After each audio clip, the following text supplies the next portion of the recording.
नमस्कार दोस्तों, पुराण मंथन चैनल में आपका स्वागत है। जिंदगी बहुत खूबसूरत है, लेकिन यह भी सच है कि इसमें लगातार उतार चढ़ाव लगे रहते हैं। कई मौकों पर हम खुद को बेबस पाते हैं। हर किसी के सामने यही सवाल आता है कि मैं जिंदगी से परेशान हूं, क्या करूं? कई बार ऐसा होता है कि एक समस्या खत्म होने से पहले दूसरी समस्या शुरू हो जाती है। ऐसे ही एक कमजोर पल में कई दफा लोग जिंदगी से मुंह मोड़ने जैसा फैसला कर बैठते हैं।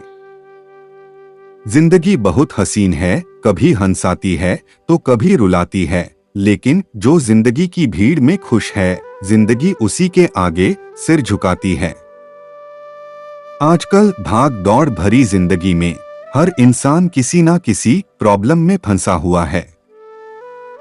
ऐसे हालात में हर इंसान परेशान हो सकता है। कुछ लोग अपनी परेशानियों की वजह से अपने घर में एक दूसरे से लड़ाई झगड़ा शुरू कर देते हैं, जिसकी वजह से घर का माहौल खराब होता है। अगर आप भी अपनी जिंदगी से परेशान हैं, तो निराश मत होइए। हर छोटा बदलाव बड़ी कामयाबी का हिस्सा होता है। आज हम अपने इस वीडियो में आपको बताएंगे कि जब जिंदगी से परेशान हो जाएं, तो क्या करना चाहिए। जिंदगी में परेशान है तो इस वीडियो को अंत तक देखिए। भगवद गीता के अध्याय 13 के श्लोक 8 में भगवान कृष्ण कहते हैं, इंद्रियार्थेषु वैराग्यम अनाहंकार एव च जन्म मृत्यु जरा व्याधि दुख दोषानुदर्शनम। अर्थात इस लोक और परलोक के संपूर्ण भोगों में आसक्ति का अभाव और अहंकार का भी अभाव, जन्म मृत्यु जरा और रोग आदि में दुख और दोषों का बार बार विचार करना। दर्द दुख परेशानी जीवन का एक स्वाभाविक हिस्सा है। जन्म स्वयं दर्द के साथ आता है और मृत्यु भी दर्द के साथ आती है। जीवन उतार चढ़ाव व सुख दुख की यात्रा है। इस भौतिकवादी समाज में संतुलित जीवन जीने की चुनौतियां और प्रयास भी एक प्रकार का दर्द है। इससे बच नहीं सकते। दुख जीवन का एक अपरिहार्य हिस्सा है और हमें इससे निपटना चाहिए। लेकिन इससे निपटने से पहले दर्द की प्रकृति को समझना चाहिए।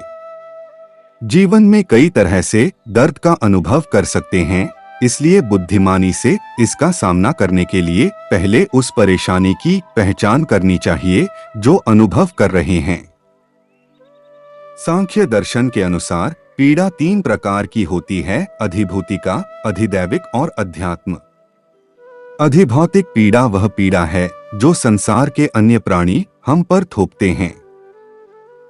सच्चा दोस्त धोखा दे रहा है या परिवार का सदस्य जब उनकी सबसे ज्यादा जरूरत है आपके पास नहीं है। यहाँ तक कि बीमारी या जानवरों या कीटों द्वारा लाए गए रोग भी परेशान कर रहे हैं। ये सभी अधिभौतिक का हिस्सा हैं। दूसरा, अधिदैविक पीड़ा। अधिदैविक पीड़ा हमारे नियंत्रण से बाहर है या ऐसी पीड़ा है जिसके पीछे छिपी वजह को पहचानना समझ से परे है। बाढ़ और तूफान जैसी प्राकृतिक आपदाएं दुनिया भर में लाखों लोगों को अथाह पीड़ा पहुंचाती हैं। यह अधिदैविक पीड़ा है जिस पर हमारा कोई बस नहीं, नियंत्रण नहीं। तीसरा, आध्यात्मिक पीड़ा। आध्यात्मिक पीड़ा जीवन में पीड़ा का मुख्य कारण है। यह हमारी लाई हुई पीड़ा है। यह मन और शरीर के ठीक से काम न करने का परिणाम है। सकारात्मक सोच की कमी जीवन में असफलताओं और अक्षमताओं की ओर ले जाती है, जो काफी परेशान करने वाली हो सकती है।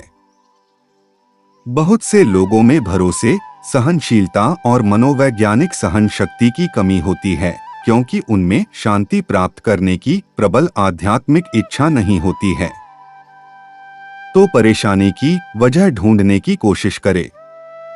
3 प्रकार की पीड़ाएं जो बताई है, इनमें से हो सकता है कोई कारण आपकी परेशानी का एक बार जब दर्द का कारण ढूंढ लेते हैं तो हम उसका समाधान ढूंढ सकते हैं। 3 कारणों में से कोई भी हो सकता है, लेकिन किसी भी प्रकार के दर्द से निपटने के लिए पहला कदम डिटैचमेंट है, यानी पीड़ा से अलग हटकर साक्षी भाव से देखिए। अहंकार और सांसारिक आकांक्षाएं आध्यात्मिक दुख का प्राथमिक कारण हैं। किसी चीज को इतना चाहते हैं कि हर कीमत पर उसे पाना चाहते हैं। इसके लिए खुद को नुकसान पहुंचाने तक चले जाते हैं। जब भी ऐसी पीड़ा हो तो खुद से कहिए, इसे छोड़ो और आगे बढ़ो। मनुष्य के अंदर दुख, शोक, चिंता, भय या व्याकुलता आने के मुख्य रूप से 2 ही कारण होते हैं। पहला, प्रिय या इच्छित वस्तु, परिस्थिति या व्यक्ति का वियोग हो जाना, और दूसरा, अप्रिय या अनिष्ट वस्तु, परिस्थिति का संयोग या प्राप्ति का हो जाना। इन दोनों परिस्थितियों में कुछ व्यक्ति बहुत अधिक दुखी या व्याकुल हो जाते हैं और मानसिक तनाव के कारण बीमार हो जाते हैं। परंतु कुछ व्यक्ति विपरीत या प्रतिकूल परिस्थिति में कम प्रभावित होते हैं या उससे जल्दी बाहर निकलकर अपने दैनिक क्रियाकलापों में व्यस्त हो जाते हैं। वे जानते हैं कि अनुकूल प्रतिकूल परिस्थितियां तो सभी के जीवन में आती जाती रहती हैं। हमेशा एक सी ही स्थिति नहीं रहती, क्योंकि प्रकृति में भी लगातार परिवर्तन होता रहता है। इन दोनों प्रकार के व्यक्तियों के अलावा कुछ लोग ऐसे भी होते हैं जो काल्पनिक स्थिति का विचार करते रहने के कारण भयभीत या व्याकुल रहते हैं, जैसे कहीं मुझे कोई बड़ी बीमारी न हो जाए। उस समय मेरा या मेरे परिवार का क्या होगा? या यदि उनके परिवार का कोई व्यक्ति गाड़ी से घर से बाहर गया है, तब वे यह सोचकर व्याकुल होते रहते हैं कि कहीं रास्ते में कुछ हो न जाए। भगवान ने गीता में कहा है कि जिस मनुष्य के व्यवहार या क्रियाकलापों से दूसरे मनुष्य उद्विग्न या व्याकुल नहीं होते, या वह स्वयं भी दूसरे मनुष्यों से व्याकुल नहीं होता, जो सुख दुख या ईर्ष्या, भय और व्याकुलता से रहित है, वह मनुष्य मुझे प्रिय है। इस श्लोक में भगवान ने 3 बार उद्वेग यानी व्याकुलता के विषय में कहा है। अन्य शास्त्रों में भी 3 प्रकार के ताप या दुख का जिक्र आता है। गीता में कहा है, दुखों की प्राप्ति होने पर जिसके मन में उद्वेग नहीं होता, सुखों की प्राप्ति में जो सर्वथा इच्छारहित है। जिसके राग, भय और क्रोध नष्ट हो गए हैं, ऐसा व्यक्ति स्थिर बुद्धि कहा जाता है। इसलिए स्थिर बुद्धि वाला मनुष्य उपरोक्त 3 प्रकार की परिस्थिति आने पर भी बहुत व्याकुल नहीं होता। उसमें कोई बहुत बड़ी हलचल नहीं होती, वह शांत रहता है। तब वह अपना कार्य और भी विचारपूर्वक सावधानी के साथ करते हुए उस प्रतिकूल परिस्थिति से बहुत शीघ्र ही बाहर निकल जाता है। यदि हमें अपना कार्य पूरा करने के बाद इच्छानुसार परिणाम प्राप्त नहीं हुआ, तब हमें व्याकुल होने के स्थान पर उस पर भली भांति विचार करना चाहिए कि कहां पर हमसे कमी रह गई। उस पर ध्यान रखते हुए भविष्य में फिर प्रयास कर सकते हैं। इसी प्रकार हमारे प्रति दूसरों का व्यवहार या उनकी क्रियाओं पर हमारा वश नहीं है, तब हम उनसे अपने मन को क्यों व्याकुल करते हुए अपने स्वास्थ्य पर प्रतिकूल प्रभाव डालते हैं। इसके अतिरिक्त मन में आने वाले काल्पनिक विचारों से भी अपने मन को व्याकुल नहीं करना चाहिए। जो हो चुका है उससे सीख या ज्ञान लेकर भविष्य के प्रति सावधान हो सकते हैं। वर्तमान में किए जाने वाले कर्मों को पूरे शांत मन से परिस्थिति के अनुरूप खुशी खुशी करने का प्रयास करना चाहिए। इसी में हमारा कल्याण है। इसके अतिरिक्त दूसरों की उन्नति होने पर हमें उनसे ईर्ष्या का भाव रखकर अपने मन को मलिन या व्याकुल नहीं करना चाहिए। जितना हमारा मन शांत रहेगा, उतनी ही प्रसन्नता हम प्राप्त करेंगे। स्वस्थ जीवन के लिए शांत और प्रसन्न रहना आवश्यक भी है। सभी लोगों के जीवन में एक न एक बार ऐसा मौका आता है जब आप सही हों और लोग आपको गलत समझ रहे हों। बाहरी हालात इतने उलझे हुए हों कि खुद को सच साबित करने के लिए आपको बड़ी ताकत लगानी पड़ती है। कई बार हम खुद ही इतना उलझ जाते हैं कि कोई और छोर ही नजर नहीं आता। घुटन के इस माहौल में अपने ही लोगों द्वारा पूछे गए साधारण प्रश्न भी क्रोध पैदा कर देते हैं। ऐसे में मनुष्य या तो चिड़चिड़ा हो जाता है या फिर उसकी चिंतन प्रक्रिया इतनी तेज हो जाती है कि वह कोई शारीरिक बीमारी पाल लेता है। कभी कभी तो ऐसे लोग कब घर लौटेंगे जैसे साधारण प्रश्न पर चिढ़े लगते हैं। क्रोध समाधान की दिशा को बदल देता है। इसीलिए मेडिटेशन लगातार करते रहना चाहिए, क्योंकि ध्यान से ही आपकी स्वीकृति की शक्ति बढ़ जाती है। इस समय हमारा मन और मस्तिष्क इस बात पर जुटा रहता है कि जो दुख या संकट आया है उसे कैसे दूर किया जाए, इससे कैसे मुक्त हुआ जाए। इसका अत्यधिक चिंतन भी अशांत बना देता है। ध्यान करने वाले लोग चीजों से बड़ी आसानी से राजी हो जाते हैं। ऐसे समय में सबसे पहले स्वीकार कीजिए कि दुख आया है। दुख की स्वीकृति में ही उसके अंत का आरंभ है। जब संकट आ ही गया है, वो स्वीकृति का भाव बढ़ाकर फिर निराकरण की ओर चलें। जैसे धूप है तो पसीना आएगा, कांटा चुभा है तो दर्द होगा। इसे स्वीकार करना ही पड़ेगा। ऐसी ही स्वीकृति ध्यान का परिणाम है और फिर संकट से निपटा जा सकता है। इंद्रियों के विषयों के प्रति वैराग्य विकसित करना होगा। हर स्थिति में खुद को भावनात्मक रूप से शामिल न होने दें। काम करें और जिम्मेदारियों का ध्यान रखें, लेकिन परिणामों के बारे में सोचकर भावनात्मक रूप से अटैचमेंट न रखें।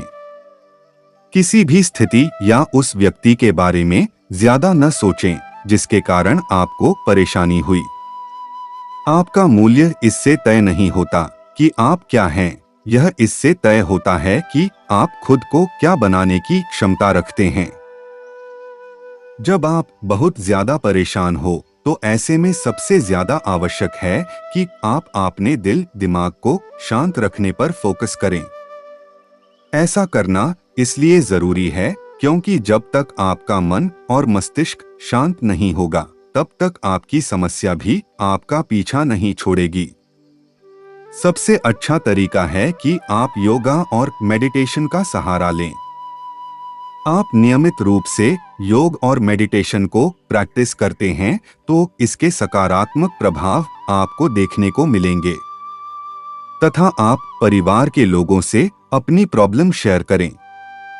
आमतौर पर यह देखा गया है कि जब किसी व्यक्ति को कोई परेशानी होती है तो वह अपने परिवार के लोगों से उसके बारे में डिस्कस नहीं करता है, बल्कि दोस्तों के साथ बातचीत करते हैं। हालांकि कुछ लोग किस्मत वाले होते हैं जिनको अच्छे दोस्त मिलते हैं, पर सभी दोस्तों पर भरोसा करना ठीक नहीं होता। ये बात भली भांति जान ले, अपनों का साथ बहुत आवश्यक है। अपनों के साथ सुख है तो बढ़ जाता है और दुख हो तो बंट जाता है। इसलिए कभी भी इस बात को नहीं भूलना चाहिए कि जब हम पर मुसीबत का वक्त आता है तो ऐसे में हमारे फैमिली मेंबर्स ही काम आते हैं, जैसे कि हमारे भाई बहन और माता पिता। तो जब आपको लगे कि मैं बहुत परेशान हूँ, क्या करूँ, तो इसका सीधा सा हल है कि आप अपने घर के लोगों से बातचीत करें। ज्यादा परेशानी और सोच में रहकर डिप्रेशन में ना जाएं। इससे आपके साथ घर वालों को भी परेशानी होगी। घर परिवार के लोग हमेशा आपकी समस्या को समझने की कोशिश करेंगे और आपकी परेशानी को दूर करने के लिए भी हर संभव प्रयास भी करेंगे। अगर आपके विचारों में मतभेद होने लगे तो प्यार से घर वालों को समझाएं और खुद भी उनको समझने की कोशिश करें। अंत में परिवार वाले ही है आपका अच्छा ही सोचेंगे। उसके साथ आप भरपूर नींद लें। कई बार टेंशन की वजह से नींद नहीं आती। तो ऐसे में अगर आप भी बहुत ज्यादा परेशानी में फंसे हुए हैं तो तब आप कोशिश करें कि आप भरपूर नींद लें। आप देखेंगे कि सोने से आपका दिमाग काफी हद तक शांत होगा और आपको अपनी प्रॉब्लम भी कम महसूस होगी। दरअसल जब आप जागते रहते हैं तो ऐसे में आपके दिमाग में लगातार परेशानी चलती रहती है, जिसकी वजह से आपकी प्रॉब्लम कम होने की बजाय ज्यादा होने लगती है। साफ शब्दों में कहा जाए तो हर दिन एक जैसा नहीं होता है। इसलिए ज्यादा शिकायत करने, निराश होने, हार मानने से बना काम भी बिगड़ जाता है। कोशिश करनी चाहिए कि जो मिले उसमें खुश रहें और हर दिन अच्छा करने की कोशिश करें और निरंतर हुई आगे बढ़ते रहें। जीवन में शांति चाहते हैं तो दूसरों की शिकायतें करने से बेहतर है खुद को बदल लें। मन की शांति किसी भी मनुष्य के लिए एक अनमोल धन है। इसके बिना जीवन में सब कुछ बेकार है। अगर आपके मन में शांति नहीं होगी तो आप इस दुनिया की किसी भी चीज से प्रसन्न और आनंदित नहीं हो सकते, भले ही आपके पास कितना भी धन क्यों ना हो। वही अगर आपके पास मन की शांति है तो आप झोंपड़ी में भी प्रसन्नता के साथ रह सकते हैं। मन की शांति एक ऐसा अनमोल धन है जिसकी प्राप्ति के लिए मनुष्य को सदैव प्रयत्नशील रहना चाहिए और हमेशा इस मूल्यवान धन की रक्षा करना चाहिए। क्योंकि एक बार आपका रुपया पैसा चला गया तो उतना नुकसान नहीं होगा जितना कि मन की शांति के चले जाने से होगा। यह एक ऐसा खजाना है जो आपको बड़ा भाग्यवान और ताकतवर बना देता है। सफलता प्राप्त करने के लिए मन की शांति होना बहुत जरूरी है। एक अशांत और चिंतित मन से आप किसी बढ़िया परिणाम की उम्मीद नहीं कर सकते। अशांत मन किसी भी काम पर पूरा फोकस ठीक से नहीं कर पाता, जिससे कोई भी कार्य अपने सर्वश्रेष्ठ लक्ष्य को प्राप्त नहीं कर पाता। अगर जीवन में सफलता प्राप्त करनी है तो मेहनत पर विश्वास करें। किस्मत की आजमाइश तो जुए में भी होती है। बहुत से लोगों की आदत होती है कि वो पुरानी बातों को सालों साल तक याद रखते हैं और उन पर सोचते रहते हैं। किसी ने कुछ कड़वी बात कह दी तो उसे लंबे समय तक दिमाग में रखना और उस पर सोचते ही रहना मन की शांति को बिगड़ने के लिए पर्याप्त है। इसलिए कड़वी बातों को अधिक समय तक मन में न रखें।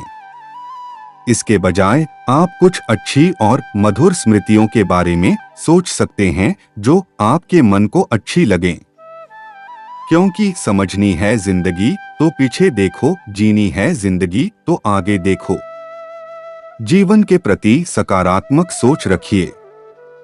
एक सकारात्मक सोच रखने वाला व्यक्ति बड़ी से बड़ी मुसीबतों को भी आसानी से पार कर जाता है। घायल तो यहाँ हर परिंदा है, मगर जो फिर से उड़ सका वही जिंदा है।